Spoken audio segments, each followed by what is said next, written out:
asalaamaaleykum téléspectateur Diaspora Vision ñu am mbégte nag di recevoir Abdou Ndao Abdou Ndao ñu koy recevoir ci casquette yu bëri xam naa ne politique bi sax mooy gën a tuuti ci liñ koy présenté Abdou Ndao mooy head of chef d' entreprise la di jiite entreprise bu ñuy wax Xelmi xam naa dinañ ñëw ci yooyu di Abdou Ndao aussi suñ naataango la parce que day présenté émission boo xam ne bii fii ku ne jaar na fi dinañ ñëwaat ci loolu aussi muy kaddu Modou Modou fii ci rajo Onda d'Urto fii ci Brescia ak Abdou Ndao dinañ waxtaanee entrepreneuriat en Italie dinañ waxtaanee association ci présentation bi sax naa ci dugalaale nekkoon na président de l' association des Sénégalais de Brescia jiite na ko dinañ waxtaanee encore association dinañ waxtaanee politique aussi Abdou dañ lay bàyyi nga nuyoo balaa ñuy dugg ci waxtaan bi. Malick maa ngi lay nuyu bu baax di nuyu les téléspectateurs les internautes yi nga xamante ni dañuy suivre saa su ne Diaspora Vision di la jaajëfal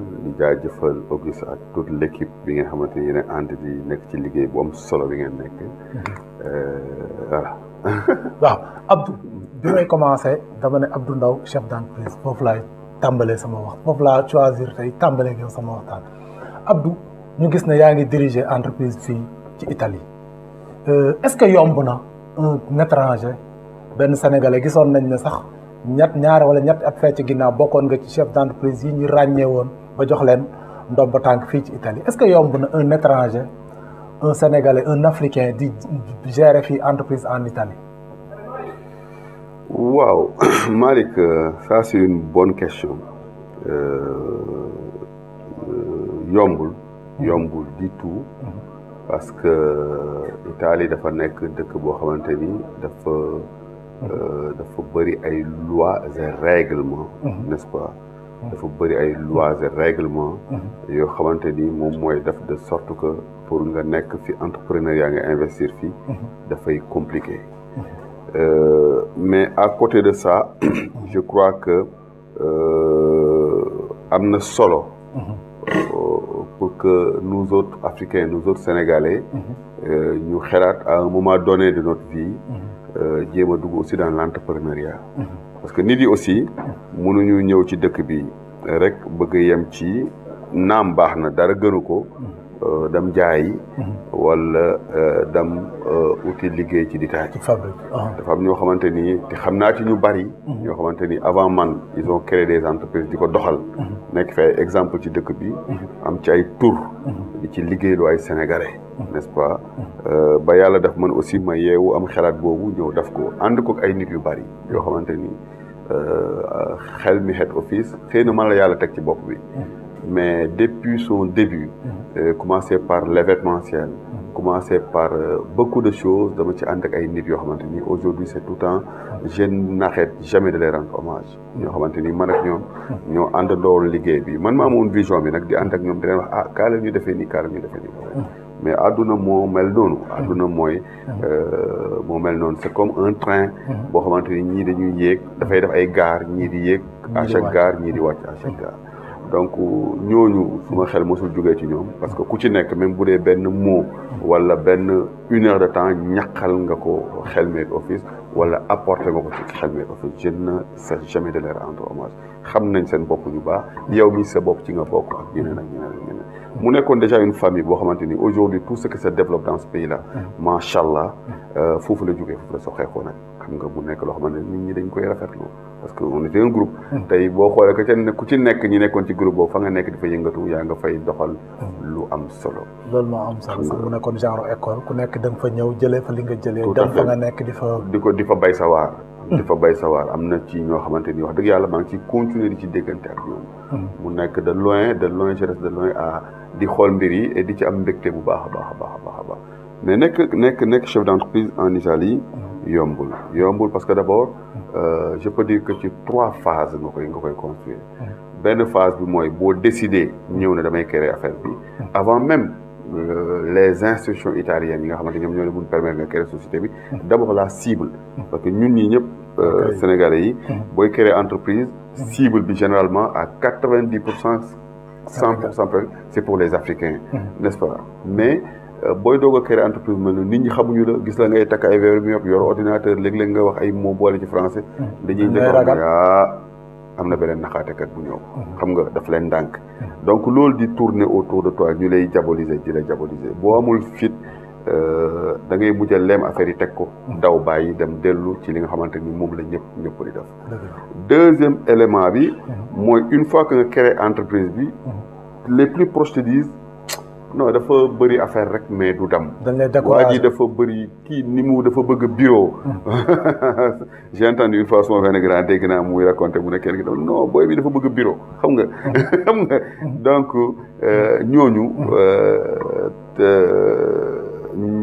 nekk aussi sa wet di wax ay wax yoo xamante ni daf lay décourager donc deuxième phase bi mooy non du dem seetaan leen ko tuuti du dem troisième phase bi mooy ngay dem di dem ba ñu ñoom ñëpp wóolu la bu ñu la ñoom ñëpp wóolu aussi ni ñuy ñëwandoor aussi c'est pas bien parce que ñoom ñëppay daanandoor sa kaw xam nga xamuñu du ñu organiser entrée du ñu organiser sortie heure bu la neexee lañ lay au téléphone heure bu la neexee lañ lay poser ay problèmes et ils sont exigeants parce que je donne un exemple quand nous on charge un conteneur d'un client qui se permet d'appeler à minuit pour dire ndax conteneur bi dem na wala demul ça veut dire qu'il y a problème parce que simplement tubaab bi boo demoon jël ci moom conteneur bi à 18 heures mënoo ko ñi ma ko téléphone le dimanche son magasin ñi moo fa dem ubbi ko boo fay liggéey benn heure donc ils sont tellement exigeants sous prétexte que non suñu yëf la suñu mbokk Sénégal la ñun ñoo ko moom donc voilà contrainte avant sa contrainte institution yi ak yooyu contrainte yi c'est d'abord avec nous les Sénégalais avec nos clients donc problème boobu mais j'estime que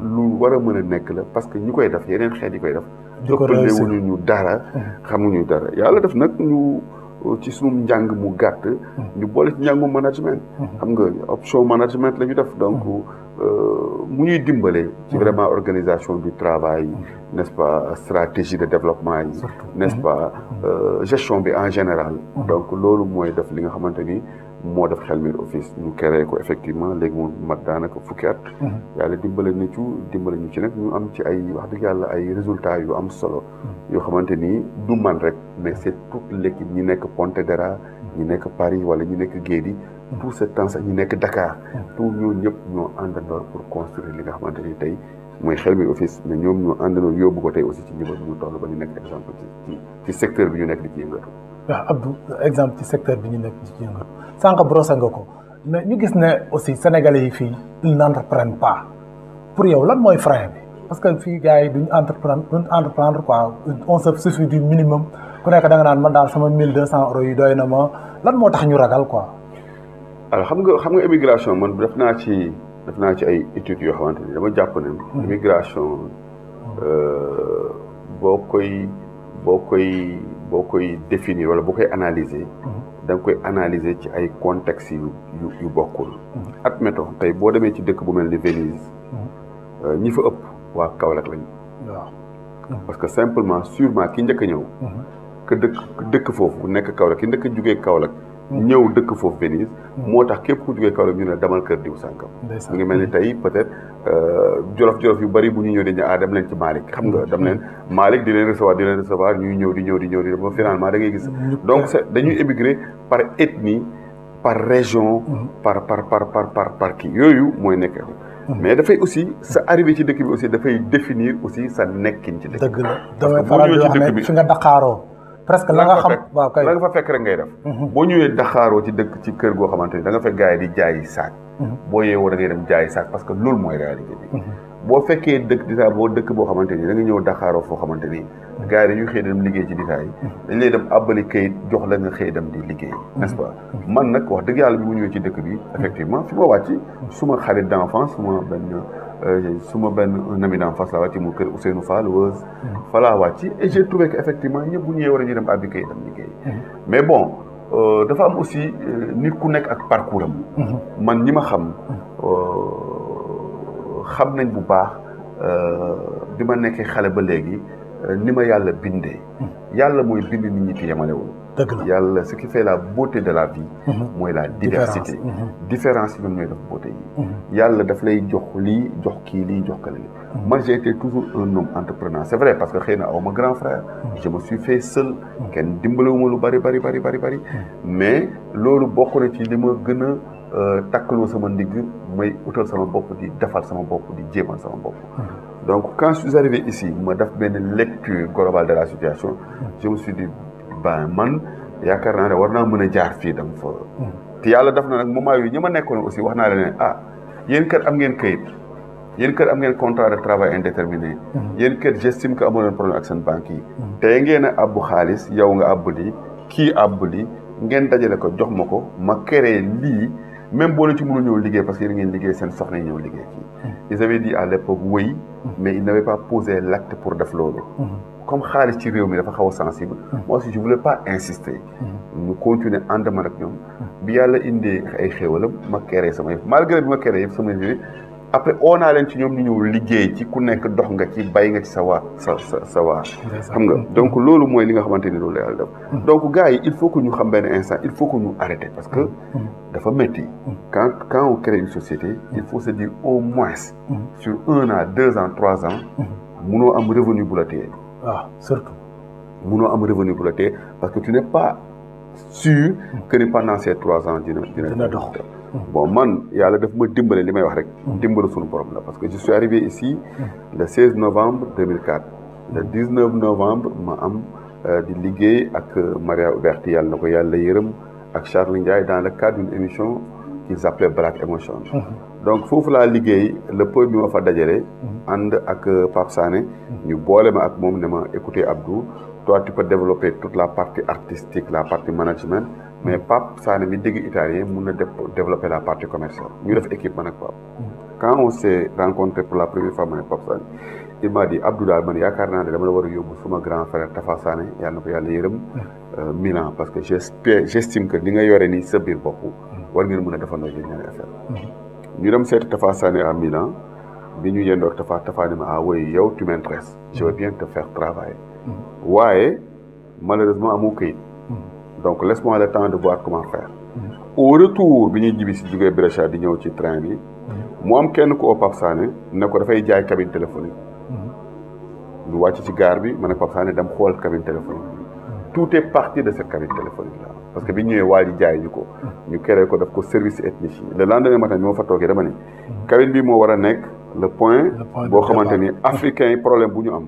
fii lañ ko war a ñëw rek genre point de chute foofu point de chute après ma ne pourquoi moo ko ooyee problème je dois l'appeler plutôt besoin et j'ai commencé à lister certains nombres de besoins et ce sont ces besoins-là qui sont devenus finalement les services dans cette cabine téléphonique-là foofu la lépp déparé foofu laa commencé di développer affaire nit yi naan waa ji mooy kan nit ñi naan waa ji mooy kan nit ñi waa ji mooy kan après di xëy na di nga ci dugg après on a créé quand les Sénégalais commencé à venir j'ai dit ok nañ leen réorganiser affaire bi créer l'association des Sénégal de Brescia et province comme ça foofu nekk siège bi c'était un peu commercial c'était benn instinct commercial un instinct marketing mais loolu la ñu def donc tout est parti dans cette cabine téléphonique là bi ñu jaayee cabine téléphonique bi parce que doxatuloon je me suis dit dama war a dem léegi am naa kay dama war a dem créer ji mon entreprise mais su ma ko créer dinaa toog c'est sûr que 1 an 2 ans xëy na du générer ay revenus comment je dois faire pour vivre et faire vivre ma famille alors j'ai dit le peu bi ma gagné woon ci cabine téléphonique dama ko dem jëndee fourgon je l'ai donné à un grand frère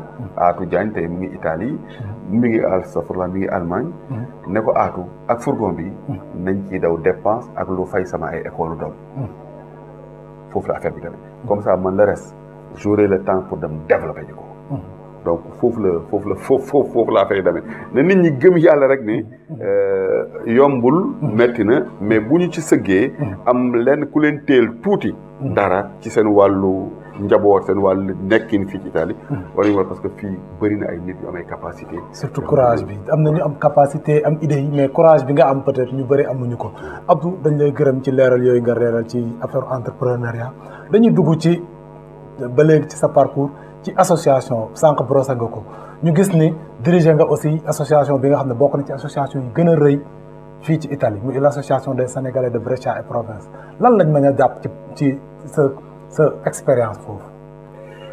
waaw xam nga Malick ce qui m'a le plus plu ci sama parcours fii Italie association boobu bokk na ci l'association des Sénégalais de Brescia et province dañu remonter un peu jeunesse bi man je me suis réveillé un jour ma ni Pape Sané may dugg ci cabine bi dajeeg Pape Sané ak Thioune mi ngi léegi Sénégal ñu bëri xamuñu fu association bi jógee tey ñu bëree ngi ci yëngatu te xamuñu fan la jógee ma leen fan ngeen jëm ñu ne ma Texas c'était un restaurant comme fii boo xam ne Iliman Ndiaye moo ko moomoon waaw lu fa xew ñu ne ma am réunion dañ bëgg a créer association ma ne yóbbaale leen ñu wàcce seen chaise oto ma jàll ci ginnaaw aw ma këyit ñu dem bi ñëwee on va trouver vraiment tout Brescia était là-bas dans ci suuf solu terre temps yi kii ba amee Texas bi ñëwee gars yi wax ku nekk wax j'ai compris que ni am na ay borom xam-xam ci groupe bi mais am na loo xam ne jàpp naa ne des na j'ai demandé la parole j'étais loin parce que li ma lay wax nit ñi xamuñu ma quand j'ai demandé la parole ñu jox ma parole ma commencé di wax mais xam nga su la yàlla dimbalee nga am fasaa te li ngay wax yàlla dimbale la nga xam ko te li ngay wax mu nekk sa sujet comme ni nga koy waxee nga maîtriser ko may wax nit ñi di ma gestu may wax di avancer nit ñi di ubbi may wax di avancer nit ñi di ubbi ma taxaw ci digg saal bi et sama premier discours mooy faites attention yéen da ngeen ne association bi dafa am léthargie bu yàgg soo leen yeewoo tey fii ci taxaw ci tàngalmaa bi ngeen fal bureau ginnaaw suba bureau boobu dafay deer l'association bi dafay deer prenons le temps de consulter tout le monde de dénicher les Sénégalais yi nga xamante ni am nañu ay personnes ressources yi xam association ak wàllu association sensibiliser nit ñi autour de l'association doog a dem assemblée générale man je propose à ce que ñu créer un comité de normalisation de quelques personnes jox ko benn mission mooy na informer Sénégalais mission mooy na dénicher les personnes ressources yi xam ci wàllu association mais mission aussi mooy na jàpp datu assemblée générale organiser ko très bien alors tout le monde a applaudi et tout le monde a dit que nañ loolu la ñuy def ils m'ont dit automatiquement naka la ñuy def ñu structuré ko on avait retenu le groupe on était 5 ou 6 personnes Cheikh Niang mi nekk le coordinateur du comité de normalisation man Abdou ñu def man le responsable administratif du comité de normalisation Moustapha Diagne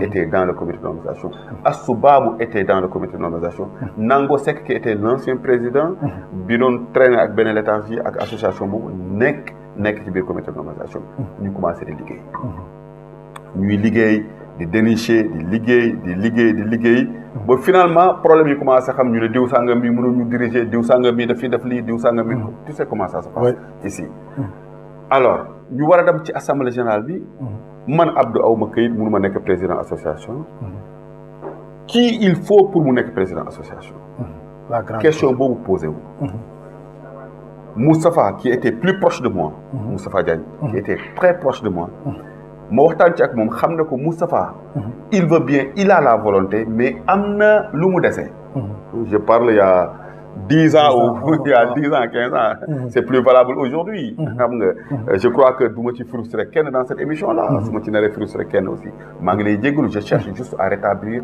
li nga xamante ni moom moo am donc je me suis dit Moustapha mii kat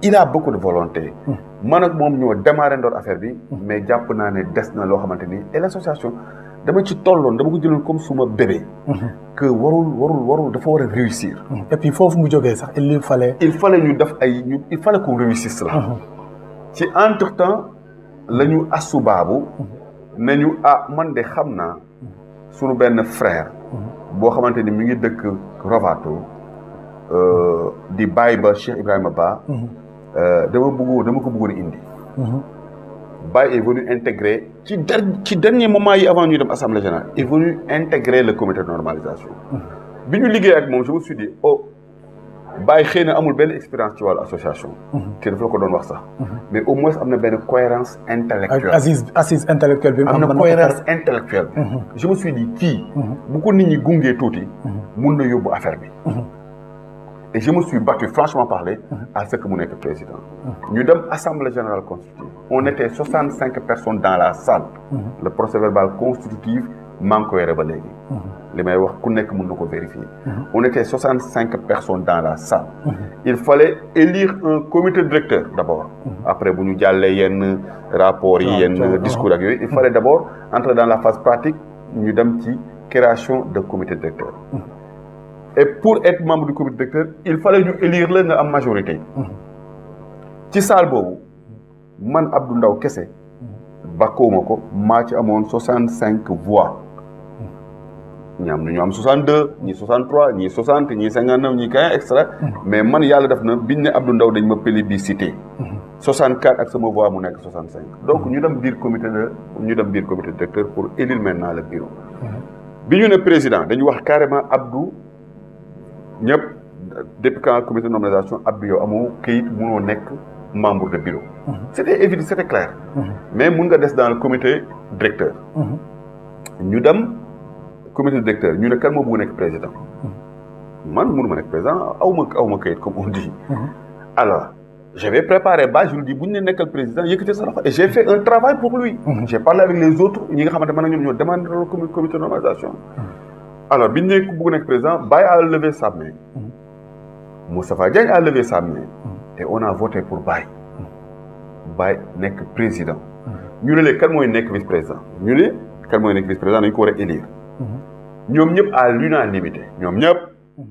ñu ne bien que Abdou amul kayit mais est-ce que mënuñu téye affaire bi suñu biir ñu def ko mu nekk vice président association bi. ñu téye ko entre ñun suñu biir. wax information bi bañ a génn. dans le comité de notre directeur ñu d'accord ci ma nekk vice président. ñuy fal bureau yi. Moustapha bañ a yëkkati loxo. ñu dem ba ci commission culture sociale sportive. ma jege ko ne ko Moustapha mu naa ma ne ko damaa bëgg nga jël commission bi. mu ne ma non ma ne ko Moustapha bul gedd di jëlal commission bi. après nga déglu ma. suñu paree. suñu àndee man ak yow mu naa ma ne ko fii ak ñaari at tu seras un leader incontournable ci dëkk bi. nii laa ko waxee ti yàlla def na ko. dëgg la. ti loolu la ma ko waxoon xëy na moom fàtte na ko wala ñeneen fàtte na ko wala boo ko ooyee mun nga ko laaj yàlla defal na ma loolu maa ngi ko ci sant bu baax a baax a baax a baax ñu ànd liggéey on a créé ce mouvement nawetaan laa mi ngay dégg tey nit ñi di ko waxtaanee muy xew ku ne nawetaan yi ñun ñoo ko créé ma ne man day xaw ma Penda Kébé mais nee nañ ma li mu def ci dëkk bi dama bëgg ñu di ko rendre hommage nañ ko jaarale ci nawetaan yi mu jotaan ñu wàcce kaamil oo ay koñ gox-goxaat ba tey nawetaan yi am ñeneen ñu ci liggéey bu yóbbu ko ci niveau yi mu toll ba ñeneen sax yeneen zone yi sax copier ko ñu rafetlu ko ñuy liggéey ba bàyyi ñu dem assemblée générale ñu fal ma président Baye Badam Moustapha nekk moo vice président phase boobu nag mooy phase envolu association bi si nga tey neex na lool mais ci équipe boobu noonu ñu nekkoon man Abdou Ndaw président Moustapha Diagne vice président Vieux Malick secrétaire général Rokheba Touré trésorière actuel conseil trésorière générale Mami Silla Faris di Jabor Ablaye Silla maîtrisard en économie nekk responsable commission sociale moom ak Mbargu Samb bi tey Arona Diouf bi nga gis nii nekk ci biir commission boobu Pape Sané nekk le responsable de la commission et des relations extérieures n'est-ce pas ñu formé Mor Diakhoumba non pas Mor Diakhoumba Lamine Badji nekk le responsable de la commission sportive et culturelle ñu teg fii on était un groupe de 15 personnes boo xamante ni liggéey bu am solo nawetaan yi li ma la wax ñoo ko fi créé di ko dawal di dem kestura di yóbbu kayit yi ku fi gaañu ñu dem yóbbu la sëy bu fi tas ñu dem takki ko képp koo xamante ni yàlla def na sa doom am problème ñu jël en charge les problématiques des Sénégalais ci pendant année yooyu ba ñëpp xam ñu le consul général Abdoulaye Souran nous disait à l'époque man ak depuis début Baye ba dootuma ñëw Brescia parce que da ngeen am góomu deewaale mais ñu di ko togg ba indiwaat ko Brescia il était tellement content bi mu fi jógee moom di dem le consul général Kouyaté ñëw mu coïncider ak journée culturelle yi ma njëkk a organisé fii Brescia invité ci nag toutes les associations parrain bi dafa ma ko ma Samba Ouma Demba dama jël journée culturelle yi ma parrainé ko l'association des Sénégalais de Bergamo ASOSB pour la première fois loolu am bu jaaxaloon sax nit yi ñoom aussi ñu ñëw jëmmal ñu indi ay bus la ñu duy ba mu fees dell ñëw le matin avec la conférence ci lañ njëkk intervenir loo Ibrahima Niane ak Moustapha on a dit que dootuñu ko dem uti feneen dañ leen jël ñoom Ali Baba était là qui est mon grand frère depuis andi jëf ñëw taxaw madame Wade ñu def benn conférence boo xam ne c'était la salle de la Cisle était archi-com le consul général Abdoulaye Mokhtar Kouyaté yendu ak ñun ci biir événement boobu laa ne damay créer le prix de l'excellence dama bëgg ak mu jot tuddee ma ko prix Abdou Ndaw tuddee ma ko suma prix yaay tuddee ma ko suma prix sëriñ tuddee ma ko suma prix kenn bu ko tuddee prix de l'excellence boo xam ne dama bëgg ak mu jot ñu jéem a déceler identifier nos 3 ou 4 enfants yi exceller ci seen école yi am ay résultats yu extraordinaires ñu dajale leen ci fii ñëpp toog consul bi toog ñu jox leen ay prix te dañu bëgg ambition bi mooy dañu bëgg at mu jot xale bu juddooti dugg école rek ne ma dama bëgg am prix de l'excellence parce que dinañ dem ba l'association doit te prendre en charge sa ay vacances nga dem Sénégal ñëw extra donc loolu bi ma demee sax man ba bàyyi association bi dama wax bureau bi waa ñëw ne leen je vais tout donner j'ai tout donné mais dama bëgg rek le prix de l'excellence ñu téye ko ngeen téye ko ba at mu jot bu jotee ngeen informé ma li ma am mu néew mu bari dinaa ko dem jënd ay cadeau ñëw jox leen ko ngeen joxal ma ko xale yooyu n'est-ce pas malheureusement ça ne s'est pas passé comme ça mu nekk des trucs yoo xam ne ci les regrette xam nga mais association des Sénégal de Brescia et province liggéey nañ ci wàllu Brescia fii liggéey boo xamante ni équipe boobu yëpp nit ñaa ngi koy waxtaanee ba léegi tey li fiy xew yëpp foofu la départ n'est-ce pas et wax ji bari woon na lool nag xam nga mais li ma waxoon gars yi ci assemblée générale boobu na leen man day maa ngi doon am booba ay 42 ans je pense man leen boo jëlee sama ñeent fukki at ak ñaar yi ma am mun naa ne leen 35 ans yi yëpp ci association laa ko dund parce que ñi ma xam ma juddoondoor ak ñoom Koungheul màggandoor ak ñoom xam nañ ne bi may def CE1 laa njëkk a jiite ci école primaire coopérative di xëccoo ko ak ñi doon def entrée en sixième yàlla daf ma gagné ko donc sama àdduna yëpp ci loolu laa ko yëngatu ma leen mais mosuma gis bureau bu ñu fal ak 15 personnes ñu dem 2 ans après ñu ñëw assemblée générale 15 personnes yëpp toog assumer bureau bi nous on l'a réussi bi ñu ñëwee assemblée générale ñama la limaloon ñëpp nañ ñëpp a toog autour de la table jàkkaarloo ak Sénégal yi assumer le bilan parce que dañuy am fierté du ba léegi loolu mënut fi am bureau bu fi ñëw bu ñu def assemblée générale dina manqué 3-4 personnes kii mer na kii gedd na kii frustré na extra nous yàlla dimbale woon nañu ñu réussir cela jàpp naa daal ci association boobu li ma gën a neex sama nekkin fii ci dëkk bi du ay société bu ñu créé du ay émission yu ñu créé du ay événement mi Sénégal yu ñu créé mais plutôt liggéey bi ñu liggéey ci association bi la parce que tax nañu tey ay sénégalais bëgg mbiru association tax nañu tey at mu jot bu école tëjee bu vacances jotee sunu rakkee ak sunu jarbaale bi dajee pendant 1 mois football ndoor nawetaan mais tax na nit ñàkkoon na këyitam ñu dem lijjantil ko mu jël ko tax nañu nit ñàkk fi jabaram ñu lijjanti war ko ba njaboot ga fasaloo encore tax na nit génn fi àdduna te bàyyi fi ñaari dërëm comme man ñu lijjanti ko ba mu dem donc liggéey yooyu ñu liggéey ci wàllu association boobu mooy li ma gën a marqué ci li nga xamante ni mooy at yi ma fi dafa fii ci Abdou ci association bi sax la ñuy des ba léegi ñu gis na association bi raam ba bañ créé beneen genre confédération muy CASEP dafa naa ne gars yi bi ñu koy créé dañ ko créé woon pour confédérer pour gën a ñoŋal seen i activités gën a raffermir liens yi ñu gis ne dernièrement dafa mel ni effet contraire bi parce que buñ nëbbante dafa mel lu jur ay coow ay incompréhension entre ñoom ban analyse ngay def ci loolu. CASEP xam nga Malick le fond c'est très bien. Le fond pour CASEP c'est bien. Forme bi la ñu war a waxtaanee. Pourquoi ñu war a waxtaanee forme bi qu'est-ce qui s'est passé. damay retourner un peu en arrière bi ñuy def le comité de normalisation à un moment donné bi ñu war a dem assemblée générale il fallait créer la dénomination de l'association. C'est important parce que booy dem assemblée générale da ngay wax dénomination def lecture de statut extra ak yeneen point yi. ñu ne léegi naka la ñuy tuddee suñu association. ñu ne bi fi nekkoon mi ngi tudd association des laboratori di Brescia. ñu leen mais am na génération boo xamante temps la mais ñi liggéeyul bokkuñu association bi suñu rakk yi dugg ci gaal yi di ñëw liggéeyaguñ bokkuñu ci association bi pas yi nga xam la première génération bi commencé retraité xanaa ñoom bokkuñu ci association bi alors il fallait trouver un autre mot ñu ne nañ ko tuddee ASB association des Sénégal de Brescia Cheikh Niang je me rappelle man c'est un truc boo xam ne j'étais au cœur moo tax amul dara lu ma ci fàtte Cheikh Niang ci boppam moo ne nañ ci yokk B mu nekk association des Sénégal de Brescia et province pour que mu nekk une association forte dynamique buy englober toute la province ñu d'accord ci donc Malick techniquement l'association des Sénégal de Brescia et province doit être l'émanation des associations de quartier c'est-à-dire que association lu Menzane dafay ñëw association Vobarno ñëw association Leeno ñëw association Brescia commune ñëw association Castelmelano extra yëpp ñëw su ko defee les délégués de ces associations là ñoom ñoo war a la constituer le comité directeur ñi xam mouvement nawetaan xam nañ ne lan mooy zone ak ODCAV la zone c'est l'émanation des ASC. ASC bu nekk dafay envoyé délégué ñu constituer zone. mais l'ODCAV est l'émanation des zones. dëgg la boo jëlee ODCAV Linguère. dafay indi. Daara yang zone Daara zone yang zone kii zone extra. ñu constituer et noonu la war a demee. donc l'idée effectivement c'était de faire de sorte que ASBP nekk l'émanation des associations de quartier.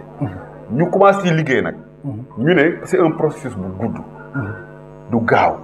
parce que dafa am benn incompréhension benn quiproquo bu am entre les Sénégal et Brescia commune et les Sénégal de Brescia commune boo xam ne ñun waa Brescia lañu. donc il fallait prendre le temps il fallait lui donner le temps pour parachuter carrément affaire boobu. ñu ne comme c'est un processus nañu leen ko démarrer. nañ ko tàmbali rek comment on l'a commencé. on est allé prendre Vieux Malick. Vieux Malick, qui était le président de l'association des Sénégalais de Loumbenzane, daf ko secrétaire général de l'association des Sénégalais de Brescia. amul sens. Vieux Malick nekk secrétaire président de l'association des Sénégalais de Loumbenzane ba pare ñëw nekk secrétaire général bu fekkee ne que ñaari association ñoo toll la. amul sens. amul sens li tax ñu accepté ko pour que Vieux Malick nekk le président foofu ñëw nekk le secrétaire général ñu déclenché processus bi pour di ko waxtaanee. beneen effet bi lan la année boobu ci la ñu commencé en 2012 commission yi di fi ñëw les commissions d'inscription. ñu jël zone yi dem Vobarno dem Rovato dem Loumbenzane on a même privilégié plus la périphérique que même Brescia commune. ay bëpp ay pontifico. c'était pour tout ça déclencher le processus. bi ma ñëwee di def sama rapport moral. bi may arrêté man. j'ai dit dans le rapport moral que nous avons réussi si notre mission était à 100 points. retenez que nous avons réussi les 99 points. tax nañ association bi nit ñi xam ko. association bi def ay manifestations ay festivals yoo xam ne kenn mosu ko xelaat. tax nañ association bi dugglante ak yeneen association. association indi na fi ku nekk fii. on a gagné de l'argent. forgé nañ ay nit yoo xamante ni bu ñu fi jógee war nañu mën a nekk ay leaders. mais li des mooy on n'a pas réussi à fédérer tout le monde autour de cette association. donc je demande. maa ngi wax sama fin. je demande j'exhorte au prochain bureau de travailler et de mieux travailler sur ça. parce que loolu moo ci des. Moustapha Diagne loolu la téye. daf koy répéter loolu la téye na ma président yow yaa ne moon. yaa ne woon ci sa rapport moral.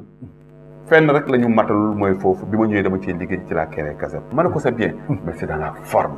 contenu dafa am sens. contenu dafa am loo xamante ni piliers yi ko téye. dara gêné wu la amoon ñoom benn souci amoon ñoom benn problème damal nga seeti leen ngeen waxtaan ak ñoom. créé woon ASBP moo gën a métti téeméeri yoon. créé Casep. mais il suffisait d'une petite collaboration. d'une petite communication pour que tous ces soucis-là bañ a posé wu. malheureusement ñi nga xamante ni tey ils ont la charge de la destinée de l'association des Sénégalais de Brescia ñoom ñoo fauté. man du Moustapha Diagne moom moo fauté. le président Aliou Ba et son groupe ñoom ñoo fauté. comment parce que ñoom ñoo jaarul fi nga xamante ni. bi problème bi commencé déclencher. waroon nañ fa jaar pour régler problème bi. am na ay nit ñu ma ci interpellé. mais je me suis dit man ñi may xaar ñu war ma ci interpellé wu ñu kon nag je reste dans mon petit coin et continuer sama liggéey. xam nga ñuy nekk di xoolante il se regarde en excusez-moi du terme en chien de faïence. te je crois que jaru ko. parce que njariñ bi mooy association bi kenn moomu ko. fédération ou coordination bi kenn moomu ko. association du liggéey da nga ciy def benn temps jugee fi keneen ñëw def ci beneen temps. jugee fi keneen ñëw def ci beneen temps. kon nag loo xamante ni ñun ñëpp moo ñoo ko bokk. yàlla xam ne na ne ko yaakaaroon sax ni yaakaar nit ñi dañ ciy gagné lu bari.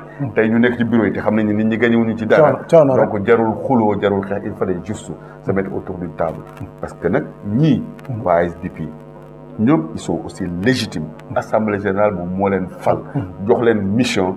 ñoom seen bopp ñoo waroon récupérer waat encore liggéey bi pour def compte de coordination mais waruñu ko woon bàyyee benn nit boo xam ne est-ce compétence lañ ko copté fële.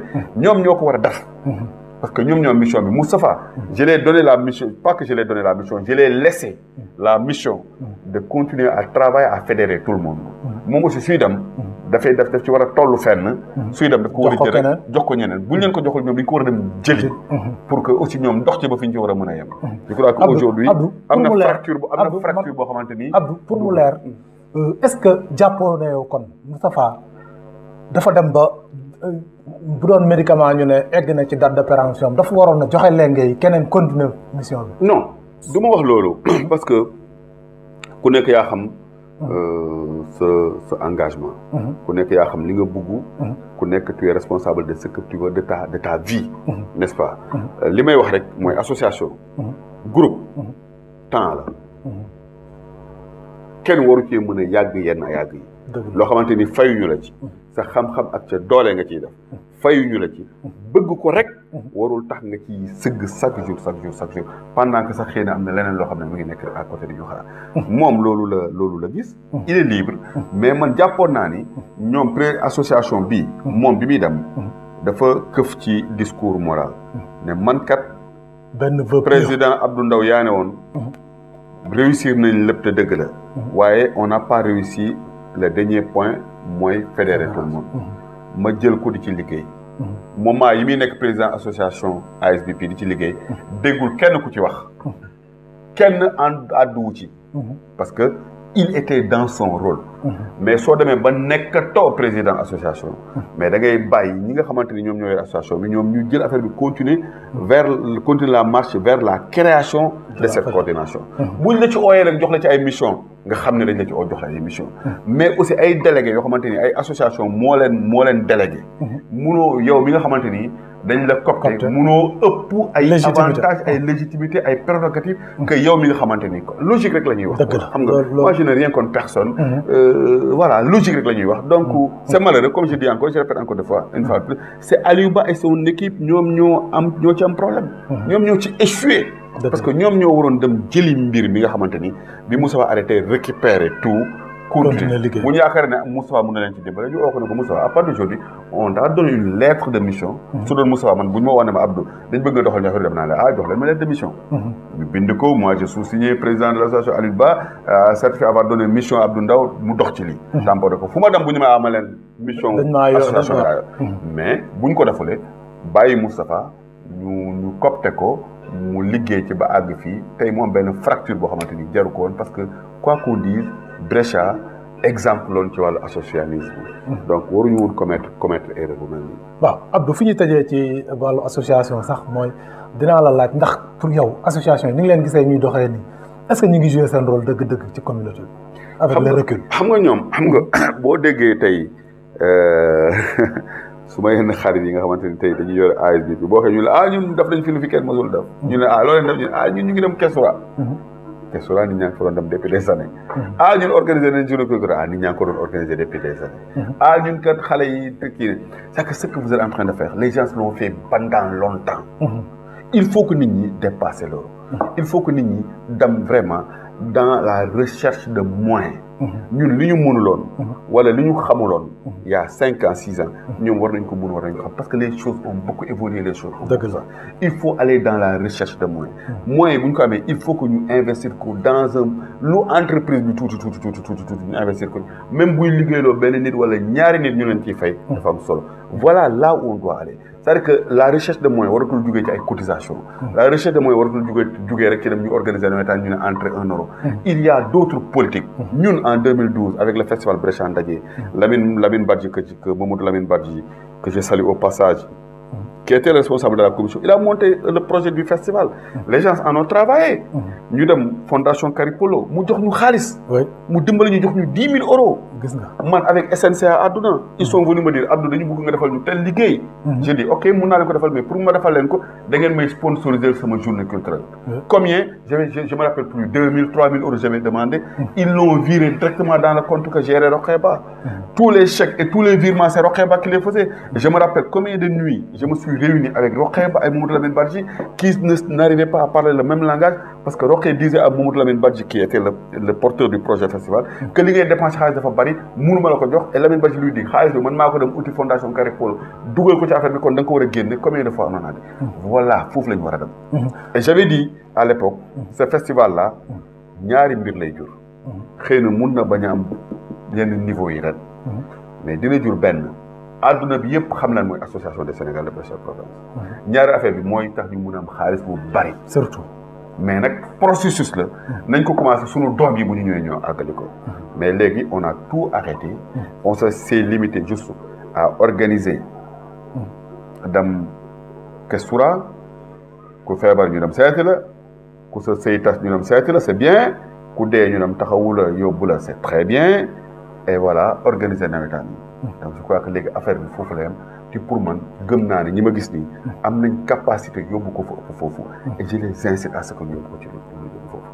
Abdou maa ngi lay gërëm ci leeral yi nga leeral ci wàllu association ak entrepreneuriat Abdou dañuy barasti ko nànk-nànk dugg ci politique Abdou sànq caf nga ko sa biir wax man xam naa je suis bien placé pour xam ne yow durant at yi nga fi def néew mu bëri collaboré nga ak consul yi fi jaar yëpp ñu gis ne même consul bi fi nekk nii sax Kouyaté Souran ak même Rokhaya sax avant muy nekk consul collaboré ngeen mais expérience bi nga am ci consulat yi lan la lay inspiré ci coow li nga xam ne juddu na ci consulat wala consul général bu Milan bi ak communauté bi malentendu bi nan nga ko jàngatee. alors effectivement Malick xam nga yow dafa mën émission dafay xaw a doy waar parce que da ngaa xam lépp. waaw da ngaa fekkee lépp. waaw ñu ànd ci man ak yow lépp. lu bëri waaw ñu ànd ci lépp sax laay wax ah. wax dëgg yàlla may ñëw sa kër sa soxna nekk sama soxna. et tout sa njaboot nekk suma njaboot. ñu ànd dafa ndor lu bari man ak yow. lu ci bari ma dugal la ci. ci ba ci wàllu pour wax ci consulat bi. Rokhaya mii tey nga xam ne yàlla dafa ko def consul général. dugal naa la ci. nga ànd ak moom daf liggéey bu am solo yaa ma ko njëkk a présenté donc loolu mu nekk mbir gis nga consulat ñetti consul wala ñaar yi nga xamante ne dama liggéey ak ñoom ak Rokhaya tey bu ñu nemoon ñetti consul yëpp kan nga ci gën a yéene mu nekk consul wala kan nga ci gën a yéene mu nekk président de la République dama naan la Rokhaya Ba wala c'est une sœur pour moi nous avons partagé beaucoup de choses dëgg la dañu bokk lu bari ma rek boobu wax naa la léegi ne la ci association boobu damaa nekk président mu nekk trésorier mu nekk suma mbokkum saalum léegi-léegi bu toggee cere moom ne ma président cere bu ma ngi fi jaaral jël ko bu toggee dëkk na ma président maa ngi la koy indil président ñuy waxtaan ma ne moom ci lu bari je me rappelle moom da koy répété bi nga xamante ni dafa war a dem congrès pour la première fois seen congrès parti moo ma ne ma président yi nga suñu congrès ma ne ko waaw kañ ngay dem mu ne ma non du ma mën a dem ma ne ko lu tax mu ne ma dama am ay quelques petits soucis ma ne ko Rokhaya mu ne ma ne ko il y a des moments tellement importants dans la vie d'un parti. Un bon militant ne doit pas le rater. Phrase boobu laa noonu laa ko wax ko fàtte. dëgg la congrès bi mu ne ma ne ko booy doxal. booy lebal paas booy jaay sa or jara mais il faut être présent il faut aller dans ce congrès là. moom moo ko nettaliwaat. ma ne ko damal nga taxaw. je crois que loolu. yëg-yëg la ku la yéene jàmm. yëg-yëg la woon. te il fallait ma ko ànd ak moom ci wàllu liggéeyam bokkuñu. vision gis-gis ci wàllu politique gu réew mi mais ca fa mu nekkoon la ma xam mu néew mu bari jox naa ko wax naa ko pour que mu nekk li mu nekk Abdou Lahad Souran bi ma ñëwee c'est moom taalibe la dafay déceler ay nit yoo xamante ni xam na mun na ànd ak ñoom mu ànd ak ñoom c'est quelqu'un qui croit beaucoup à l'amitié ndeysaan su la soo nekkee xaritam mu jàppale xarit daf lay boole ci boppam di la sant ay liggéey man daf ma doon sant ay liggéey daf ma doon jëlloo fii ma jugee fii di jël train boobu aw ma oto di dem Mina di yendu ak moom di def ak moom ay liggéey ba pare ñu ñibbi si am na ñoo xam ne am na ay moments yoo xam ne dañu yaakaar consulat daanu liggéey dama daan ñëw sax mu ne ma dugal bureau sangam nga jàppale ñii ñu def liggéey bi ñi nekk consulat ñu may déglu mu ne seede la moom bi muy dem daf na man na nga organiser d'abord 4 avril pour la première fois consulat bi organisé 4 avril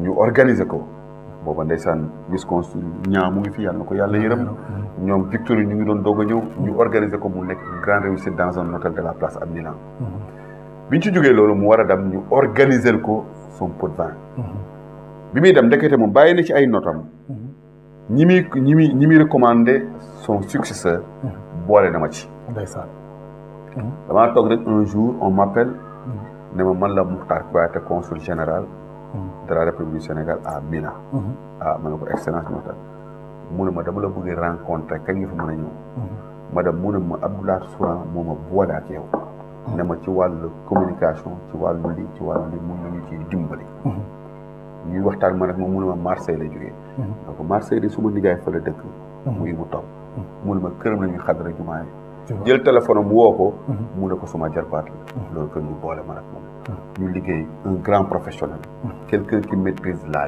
diplomatie man xawma dara gaa ci diplomatie mais boo ko gisee méthode bi muy liggéeyee da ngay xam ni kii li muy wax daf ko xam daf ko mën quand Rokhaya est arrivé ñu nommé ko vice-consul madame seeti ko ñu waxtaan ak moom ñu nommé ko consul général aussi madame seeti ko waxtaan ak moom gis naa ni bëri na difficulté moom ak ses administrés d'abord dans le consulat parce que nag j'ai continué à garder de très bonnes relations ak personnel bi ñu may wax loo xamante ni gëm naa ni warul woon mën a demee noonu parce que man mënu ma nekk responsable yow nga nekk suma administré ba pare may am yenn façon waxin dafin xoolin buy xew sama diggante ak yow ba dootoo ma mun a déglu ba dootoo ma mun a defal li ma bëgg ba dootoo ma mun a defal liggéey bi ni mu waree loolu mooy li nga xamante ni moom laa njëkk a déploré yi day li ma demee seeti naa ko de naa ko li ñu la demee gis consul am na lu ma la ñëw wax léegi dañ laa nommé consul général donc manager la manager nag ma mën a ko nii la war a doxee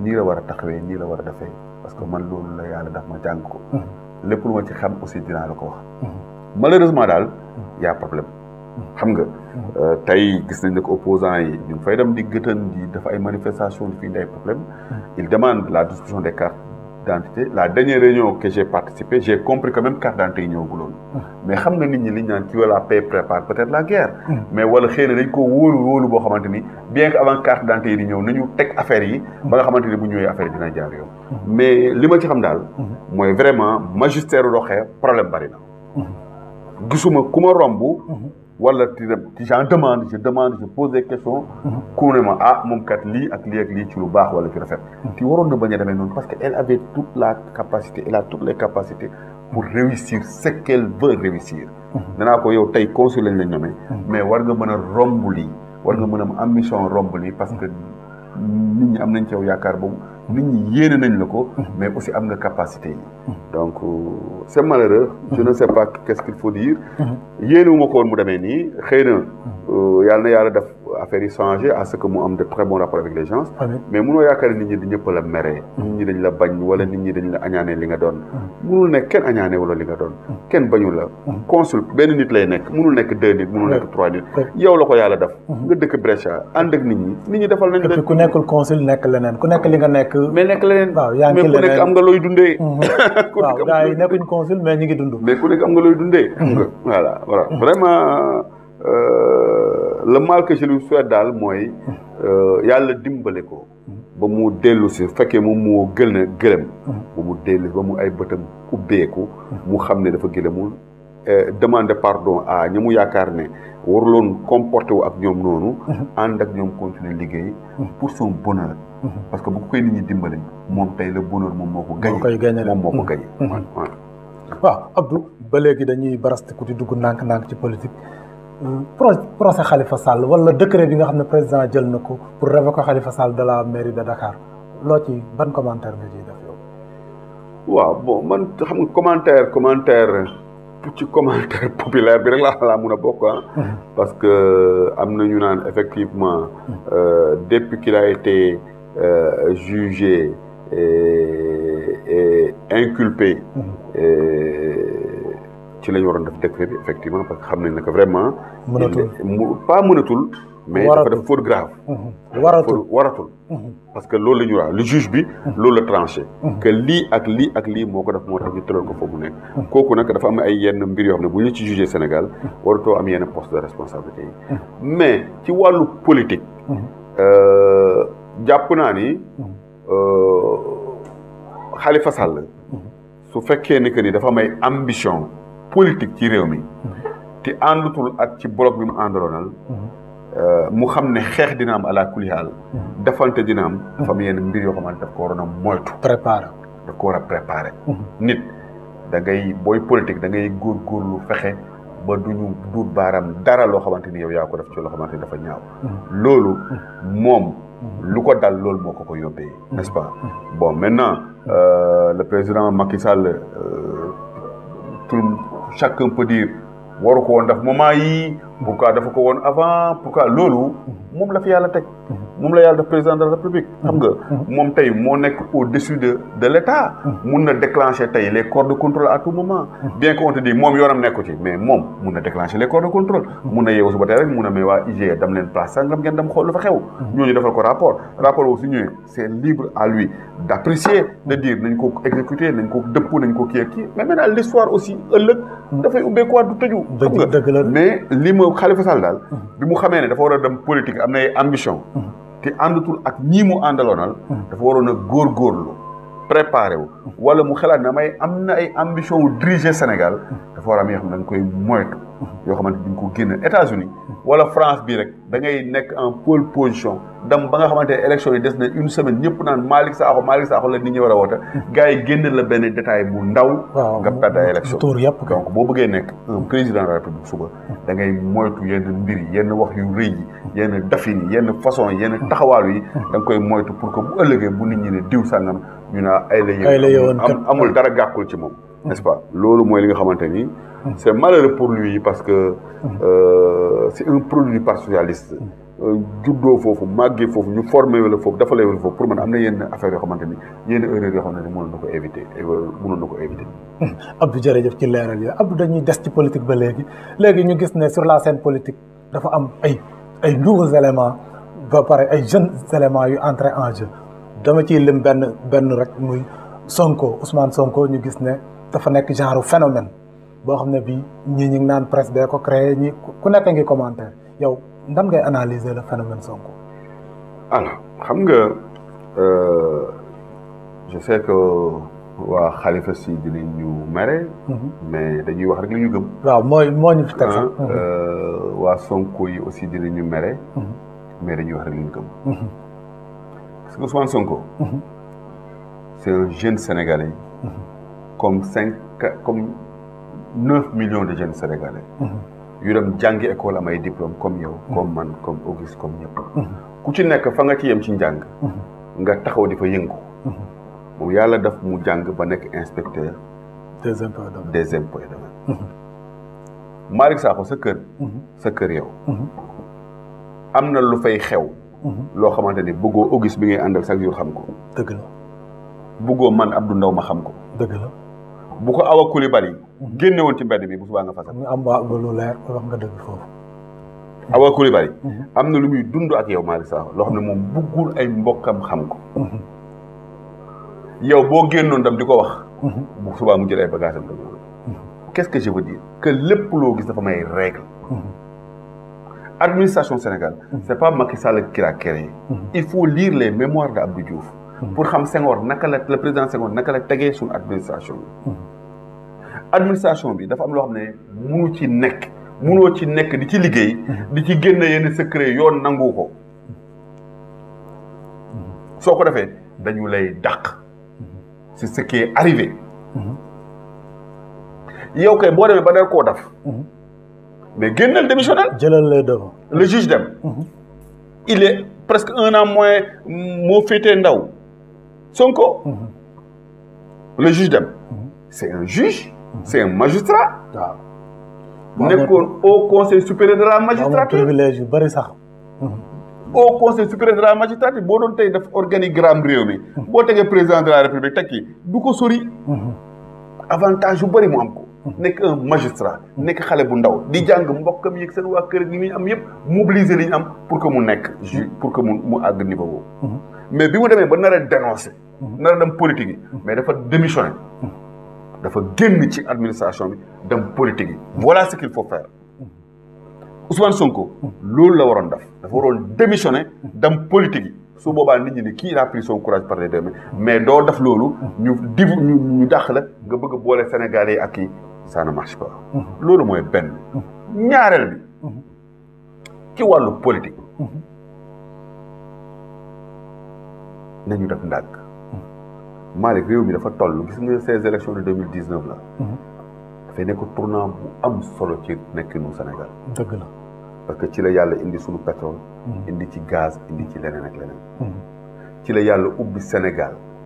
nit ñi commencé uti ay xam-xam parce que dañu nekk dans le monde de la connaissance. donc dafa nekk moment yu am solo ci àdduna. nañ xam bu baax ku ñuy jox réew mi. surtout. li mooy bañ. mooy ñu commettre erreur. jël réew mi teg ko ci leneen loxo yoo xamante ni fayantoo xeex ak dafante dina fi bari. Ousmane Sonko. je n'ai rien contre lui. mais nañ ko bàyyi mu forger wu. dans le prochain gouvernement nañ ko ci dugal ku mënta nekk président de la République na ko ci dugal ñu defar ko. mu xam lan mooy état. mu xam lan mooy les couloirs étatiques.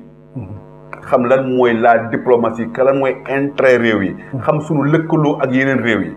xam na ko réewum Sénégal ñan ak ñan lay wax ak ñan ak laa may intérêt ñan ak ñan lay accord yow munoo nekk opposant la yaakaar na affaire bi boo ko décidé yow yaay décidé loolu neex déedéet dafa am ay réew yu ñu ŋànk. mu am benn structure anastomosée entre ñun ak yeneen réew yi. yooyu yëpp dañ la ciy defar dañ la ciy tàggat pour nga xam ko. gis nga su loolu amulee xam nga lan moo ñu dal. li dal Burkina Faso avec Thomas Sankara. ñu jël réew mi rek jox ko benn xale. mu ñëw fugg bu am doole moi je suis centriste. Thomas Sankara rek laa jóg. xam naa ñu jox ko xale. mu ñëw fugg. xoolal changer réew mi. tourner affaire yi. affaire yi commencé dox tegu ci yoon. mais la main sera lourde. et quand la main est lourde l'esprit court de grand risque disait la grande loi dans l'aventure ambiguë. dëgg la. un bon leader. un grand leader. mooy celui qui sait souffler le chaud et le froid. celui qui sait avec quel pays nous avons un intérêt avec quel pays il faut aller avec quel pays parce que ñun Sénégal kese existé wuñu. voilà toutes ces questions yoo xamante ni dafay déterminer ci à partir de 2019 dafay gën a fës. donc à partir de 2019 man de damay conseil néew ma Samba la néew ma Demba la néew ma Paate la mais nañu jël réew mi ñu jox ko ku mature ku xam état koo xamante ni dina mun a propulser réew mi carrément ñoom Sonko ñoom juge Dème ñoom capitaine Dièye ak yeneen xale yi mel ni ñoom am xam-xam Boubacar Camara Ngouda Fall Kane tous nos jeunes cadres là ou tous nos cadres intellectuels qui ont tout abandonné du politique rek dañ leen bàyyi ñu forcé wu nga xam ne am nañ équipe boo xamante ni fii ak ay régime on se posera jamais la question de kan mooy diriger pays bi parce que on a assez de personnel assez de personnes qualifiées assez de leaders qualifiés prêts à diriger ce Sénégal loolu daal laay wax Sénégalais yi nag dañu passionné les Sénégalais dañu passionné lool wax ji bari na lool mais Sonko il est dans son temps fort politique c'est comme le football comme temps fort am temps faible il est dans son temps fort et dans ce temps fort là malheureusement ñu ngi ko ci génneel ay mbir yoo xamante ni doy na waar soo demee ba naan nañu fuser les anciens présidents de la République te yow bëgg nekk président de la République suba y a problème même boo ko waxee y a 50 ans y a problème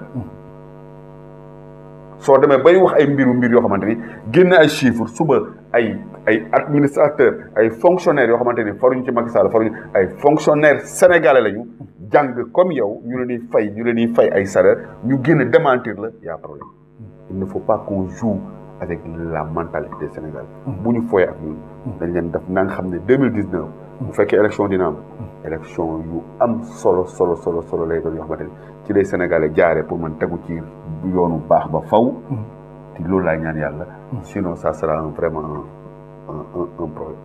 Abdou ci politique la ñuy des ba léegi mais un mot sur les députés de la diaspora. Je sais pas leur importance je vois pas leur importance gisuma ko. pour yow daal artifice su Macky Sall président Macky Sall rek la woon. le président Macky Sall en 2012 il nous avait promis diriger la diaspora en 15e région. Finalement ci benn direction la ñu mujjee dajale. mu changé benn article sax di ko intitulé de la 15e région à une direction. yëpp ay manœuvre politique la. ak maa fi kere. xam nga maa fi kere bi dafay sonal yenn doomu aadama yi. lii de maa ko fi njëkk a def. mais aujourd'hui dites-moi ces députés de la diaspora là.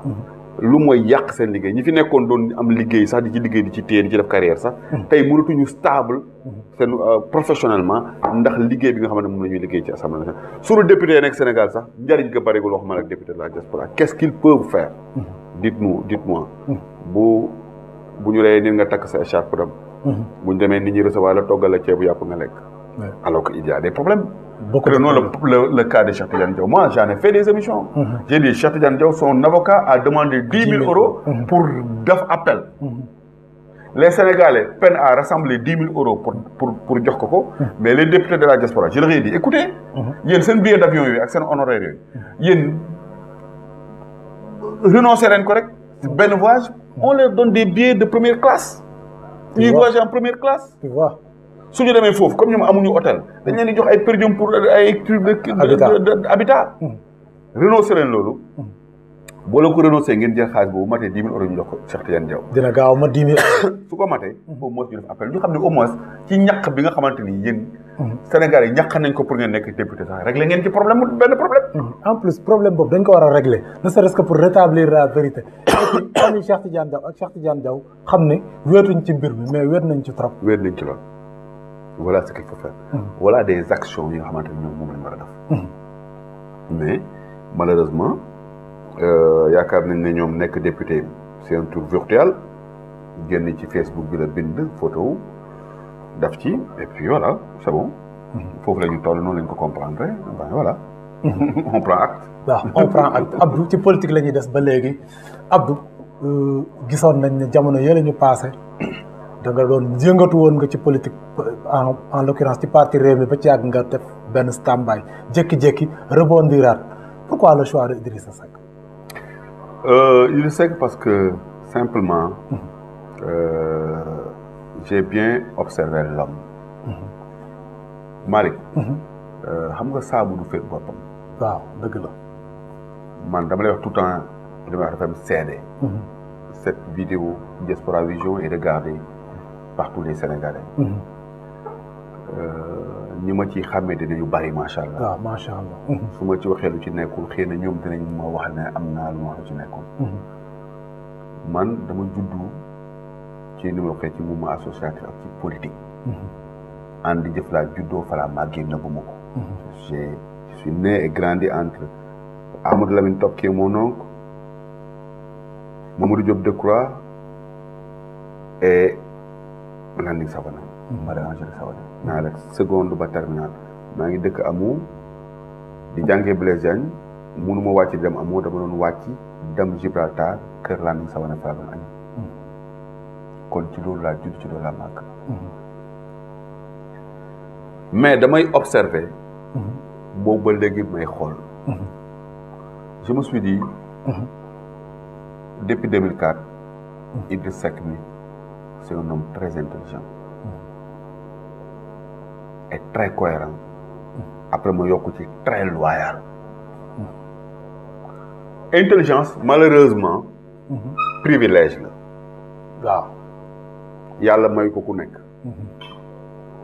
du jàng moo koy maye du dañu koy donn du dañu koy nàmp yàlla sunu borom mooy xool ki ko neex mu def ci moom intelligence nit nag dañuy jaawale lu bari nit jàng na am diplôme yëpp Malick te intelligent wul. waaw loolu moom c'est à préciser. nit jàng na am diplôme yëpp àgg au sommet dafa ay DIA dafa ay troisième cycle ay HEC. te intelligent wul. mais parce qu'il est sérieux parce qu'il a eu de la volonté parce que dafa tëju jàng jàll. nit juddoo na ci giir gi gën a ci àdduna te intelligent wul. kon privilège la yàlla moo koy may mais ñun ci Sénégal. intelligence de privilège. nattu la nattu. bu la ko yàlla defalee. seen biir kër d'abord au lieu que ñu ne Malick Sakho dafa intelligent. kon nañ ko encadrer mu jëriñu intelligence am boobu jëriñaale ñu ci. da ngay commencer ñu naan Malick dafa muus. li italien di wax fourbe. Malick voilà moobu bu ma bañ a ngi noonu. waaw dafay. noonu mi PH sa parole et dafa péjoratif. da ngay dégg ñu naan Malick dafa muus di xel mi rëy. moytu leen ko. xel mi rëy dafa muus dafay tax xel. foofu la ñuy commencer. après koñ bi après dëkk bi après réew mi su Malick amul fit du jëriñoo à l'intelligence am du ci jëriñ ñeneen ñi et ñan ñooy perte en plus Sénégalais yi loolu moo ñu dal ci Cheikh Anta Diop tuuti mu dal ñu ci Ablaye Wade dinañu dal ci Idriss Seck j'ai reconnu en l'homme une grande intelligence ci façon ku intelligent ni muy poser acte yi ngay xam ne kii dafa intelligent tey ñuy wax waxu croissance Sénégal 6,7 mais entre 2004 2000 bi ñu koy nommé premier ministre ak 2004 2000 xaw ma 1 xaw ma 2000 ak bi mu nekk 2 mais yóbbu na croissance ba xaw ma 5 xaw ma ñaata quelque le Sénégal l'oublie très tôt il a compris que ni le monde va vers l'internet il va acheter des domaines des noms de domaine xool société bi nga xam ne moo ëpp Sénégal xaalis mu dem ramasser ji seen nom de domaine toog ci muy Sonatel bi Sonatel tolloo ci dem ubbi ji ay site internet ñu ne ko mais nom de domaine am na diw sànga moo ko jënd mu ñëw seet Sonatel dama leen koy jaay bien sûr dans la discussion pour ñu jënd ko ci entre temps ñu nommé ko premier ministre conflit d'intérêt am mu leen d'accord léegi dootuma leen ko jaay mais construisez un immeuble pour les étudiants thiessois moi je suis pas de Thiès moi je suis de Koungheul loolu da ngay am xam-xam pour nga mun ko def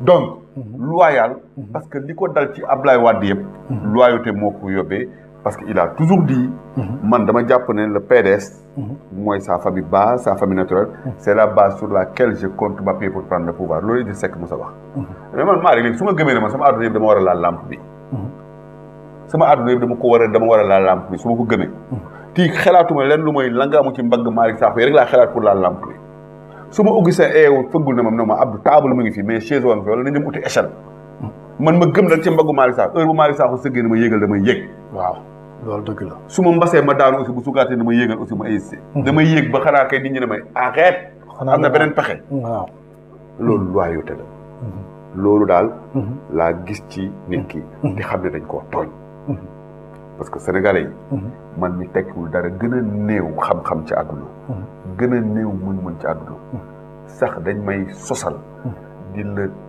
la diaboliser ba nga xamante ni bu la yàlla dimbalewul li ma la waxee léegi doo amul fit loolu rek lañ ko def nag ba looloo ko topp ko fële tool yi waaye tey nit ñi lu ñu wax ay la yéwén lu ñu wax xam ne nag buñ ko joxee réew mi yaakaar nañ ne war na koo mën a yóbbu fa loolu moo ma taxoon ma dem bokk ci parti bi mais ba ci bokkee malheureusement jëlu moon carte de membre j'ai commencé à m'activer dans le parti après nag comme Italie nag moom depuis 2007 dafa toj Malick ku nekk naan politicien la ku nekk naan kii la xuloo baa xeexoo bi am ci ma leen day xaaral ma bàyyi leen ko dellu ci la ma nekkoon li tax Sénégal yi xam ma te respecté ma loolu de moo ma ci indi ma dellu ci sama liggéey bàyyi leen affaire bi mais moi j'ai toujours voté Idrissa Seck et je voterai Idrissa Seck incha allah Abdou ci politique la ñuy des ba léegi yow est-ce que jàpp nga ne Macky Sall am na les moyens de reconquérir un second mandat bon bonne question Malick bonne question en tout cas ba fii ñu toll nii kenn mënagul wax kii mooy gagné wala kii mooy gagné pourquoi parce que tant que jàlluñu la cap des parrainages ba Macky Sall xam ñan la jàkkaarloo mënuñu xam ndax mun na leen daaneel wala mun leen daaneel loolu c'est important am na nag lu mu jéem mais am na lu bari lu des xam nga Malick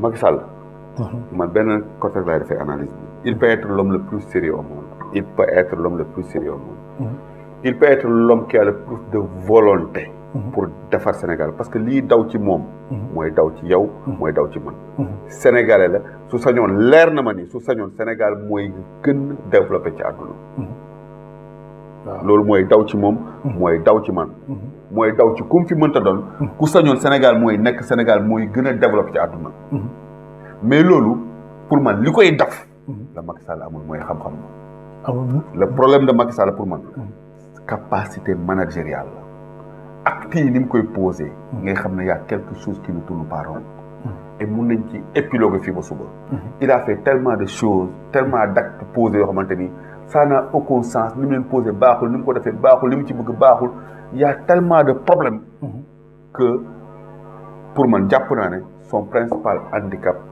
mooy amul xam-xamu yore capacité management bi quoi mooy problème bi bon li ci des nag mooy li ma la wax xëy na bu ñu jàllee kabu parrainage ba ñu xam ñan la jàkkaarlool dinañ xam ndax moom war na cee mën a dem deuxième tour wala mënu cee dem deuxième tour est-ce que d'accord nga ci parrainage bi romb nañ ko passé nañ ko d'accord ci amul solo ñàkk ci d'accord amatul solo romb nañ ko. waaw Abdou dañuy tëj parenthèse politique bi dugg ci dernière ligne droite bi mooy ci suñu émission mooy yow à part di nga nekkee tuuti politicien nekk manager nekk gérer ay affaires yu bëri macha allah nekk ci association gis nañ ne yaa ngi conduire benn émission bu ñuy wax kaddu Modou Modou ñu gis ne en 2012 man année boobu moo ma gën a marqué parce que dama ànd ak yow ñu liggéey ci lu bëri recevoir nga leader bu nekk ñuy jiite réew mi tey ñu ci bëri recevoir nga leen kan moo la gën a marqué ci leader yooyu. alors ki ma gën a marqué ci ñi ma recevoir ñëpp c'est le professeur Amsatou Sow Sidibé. lu tax. d'abord humilité ak ndekete niveau d'intellectuel bi soxna soos toll. waaw loolu kay ki formé ñi kooku moo formé. niveau d'intellectuel bi soxna soos toll. dama ko doon dégg di ko séndaloon rek. mu ñëw boole ko benn humilité. ak benn cohérence boo xamante ne sax du wax politique xam-xam lay wax. waaw c'est très loolu moo ma gën a marqué ci soxna ci ñu ma recevoir effectivement nous avons reçu. je n'ai pas reçu nous avons reçu. vraiment tout ce que le Sénégal. compte comme. ma retenir aussi benn wax. 2012 wala je ne me rappelle pas recevoir nga Tanor ñu pare nga ne c'est un grand homme d'État est-ce que yaa ngi maintenir loolu. un grand homme d'État. lu tax. D'abord de par sa formation. quelqu'un qui a vécu sous le président Senghor. avec son intellectualisme.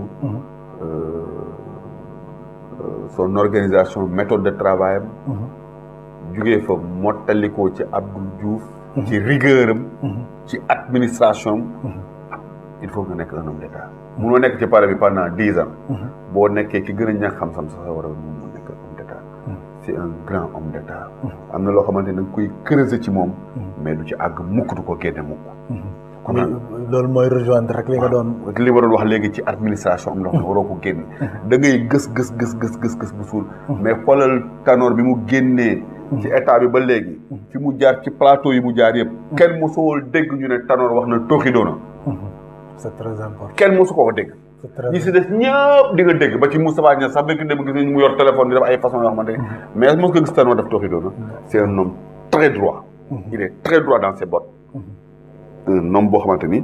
bon maintenant nag à côté de ça am na yeneen façon. mais bon voilà c'est un homme d'État c'est un véritable homme d'État. waaw Abdou.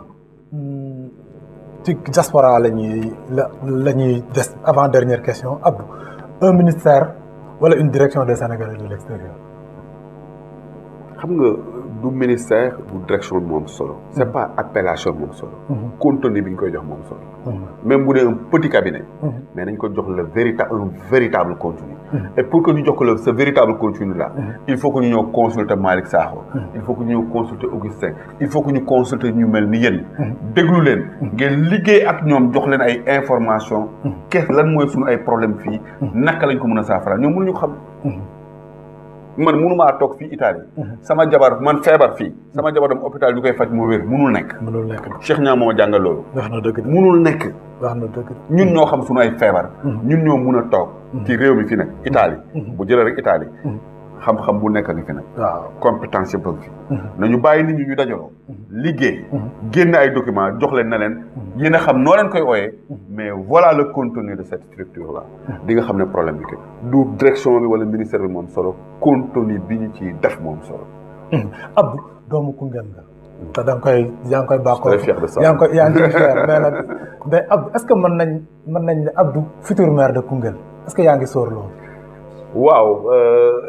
En 2012 j'avais vraiment l'ambition pour que élection yi ñëwaat ni kii mais dama moom sama benn rakk boo xamante ni bi ma nekk Paris di jàng moom mi ngi woon Grenoble muy Mamadou Djigo aujourd'hui c'est le directeur de l'ANAT qui est l'agence nationale de l'aménagement du territoire mun ñu jàkk dendoo koñ ñu nekk su may rakk maa leen yoroon cadet ñenn ñi sax bi ñu nekk néegu góor pour les takki ne maa leen yoroon seen salve maa leen seen salve alors Mamadou ñun élage lañ koy wooyee dafa ma doon wax grand waaye il faut que ñu jël mairie Koungheul bi grand il faut nga ñëw samp pour que extra yàlla def bi ñu 2012 Macky Sall gagné Macky nommé ko moom ci boppam le directeur de l'ANAT ma dem seeti ko temps mi ngi nekk immeuble Tamaro ma dem Sénégal vacances mu oo ma grand ñëw ma dem bi ma ñëwee fekk ko fa ma ne ko moo élage mu naa ma ko damaa bëgg nga xam ne bés ni ki tey yow yaa war a nekk léegi maintenant le maire parce que yow yaa nekk ci biir système bi man maa ngi bitim réew di ut yow yaa ngi tué dans le système kon nañu fexe góorgóorlu à ce que yow nga nekk maire ñu ànd ci di ci liggéey